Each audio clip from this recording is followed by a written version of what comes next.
자, 우리 다 같이 오늘은 마귀의 유혹이라는 제목으로 마태복음 4장 1절에서 11절 말씀 함께 보도록 하겠습니다. 마태복음 4장 1절에서 11절 말씀입니다. 마태복음 4장 1절에서 11절 말씀 함께 보도록 하겠습니다. 번갈아 가면서 읽도록 하겠습니다.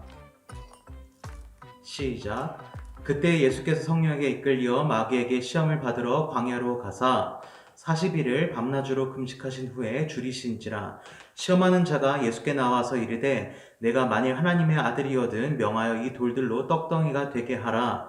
예수께서 대답하여 이르시되 기록되었으되 사람이 떡으로만 살 것이 아니요 하나님의 입으로부터 나오는 모든 말씀으로 살 것이니라 하였느니라 하시니, 이에 마귀가 예수를 거룩한 성으로 데려다가 성전 꼭대기에 세우고 이르되 내가 만일 하나님의 아들이거든 뛰어내리라. 기록되었으되 그가 너를 위하여 그의 사자들을 명하시리니 그들이 손으로 너를 받들어 발이 돌에 부딪히지 않게 하리로다 하였느니라.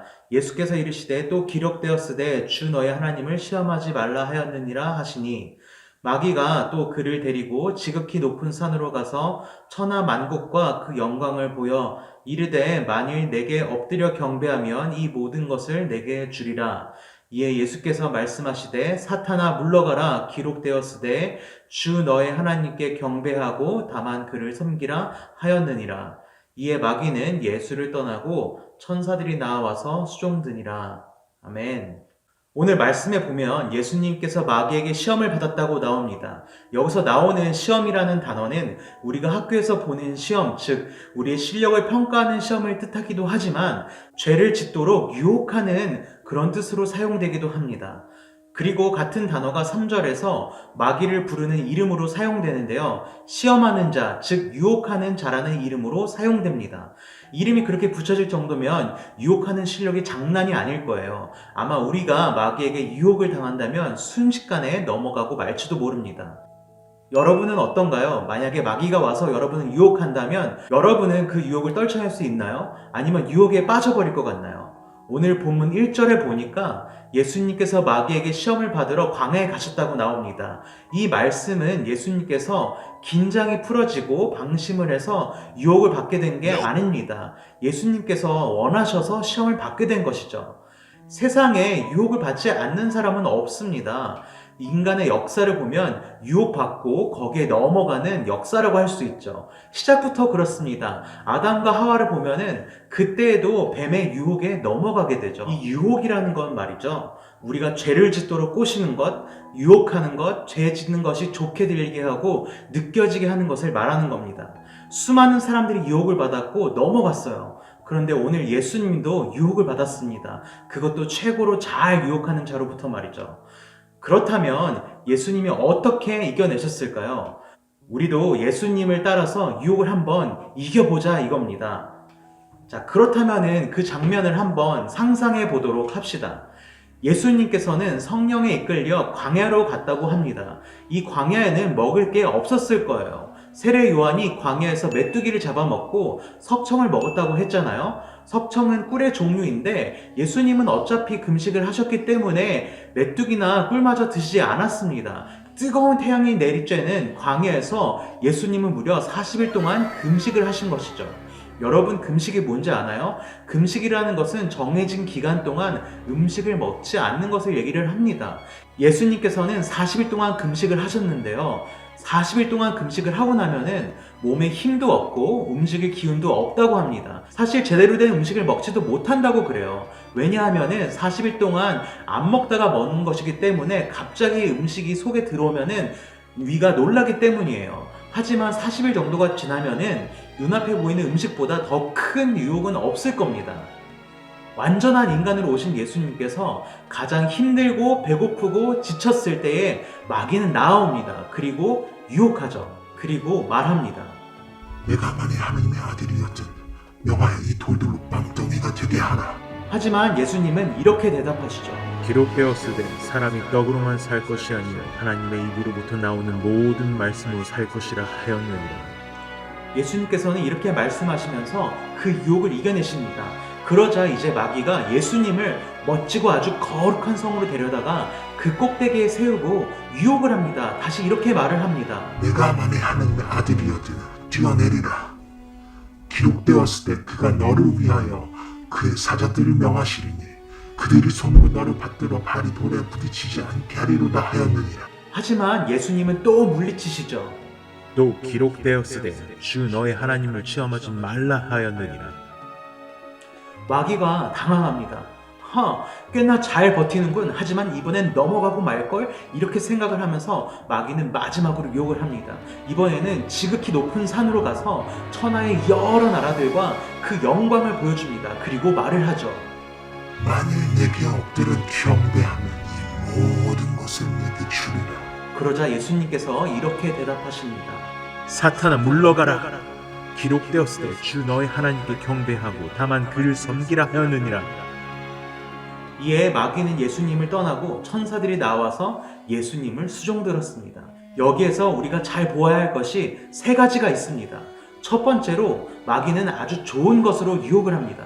그런데 그 좋은 것을 그대로 주는 것이 아니라 조금 왜곡시켜서 주는 거죠. 왜곡이라는 말은 비뚤게 만든다는 뜻이거든요. 한번 보도록 합시다.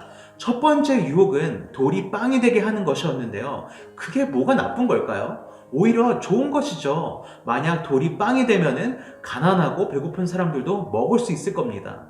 이게 과연 나쁜 것일까요? 한번 두 번째 유혹도 보세요. 믿길지 모르겠지만 마귀는 구약 성경의 말씀을 사용해서 예수님을 유혹했습니다. 시편 91편 11절 말씀이었는데요. 여기에 보이는 것처럼 마귀는 구약 성경을 이용해서 예수님을 유혹했죠. 구약 성경에 나온 하나님의 말씀을 말하면서 하나님 아버지가 너를 보호해 주신다고 하셨잖아. 한번 뛰어내려서 그걸 보여줘. 사람들이 한번 보게 하란 말이야.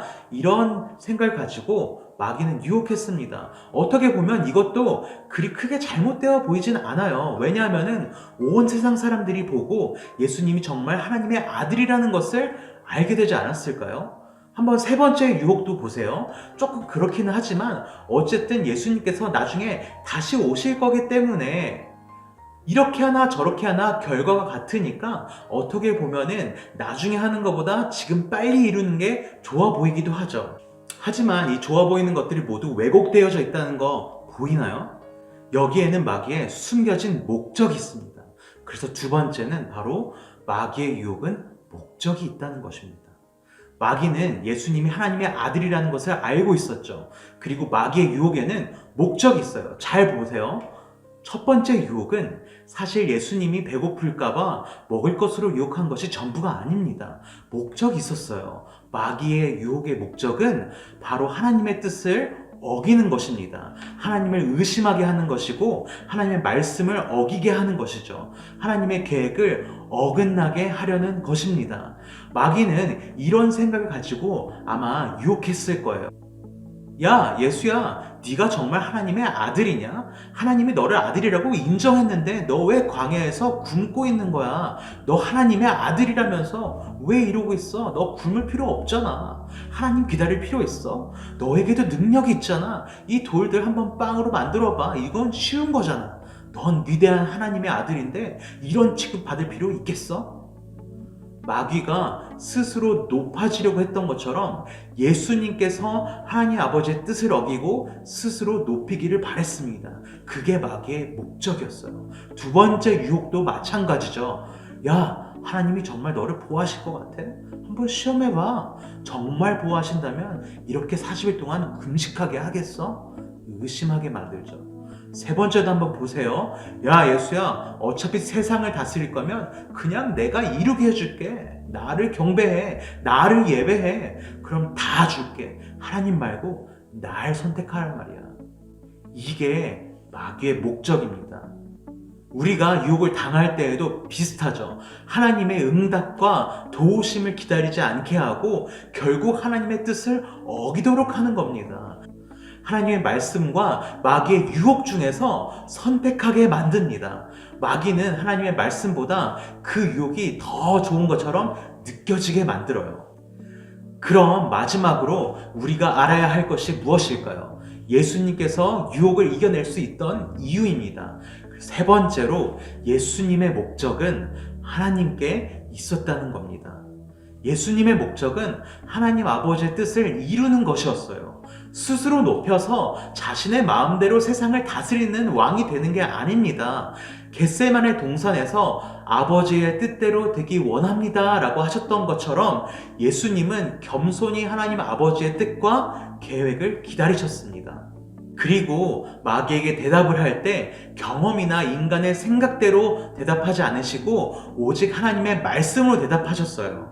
이게 뭐냐면은 우리 또한 이 유혹들을 하나님의 말씀과 능력으로 이길 수 있음을 보여주신 거죠. 유혹을 이긴 무기였습니다. 여러분, 우리의 목적은 무엇인가요? 여러분은 무엇을 하고 싶고 무엇이 되고 싶고 어떻게 살고 싶나요? 그리고 왜 그렇게 하고 싶나요?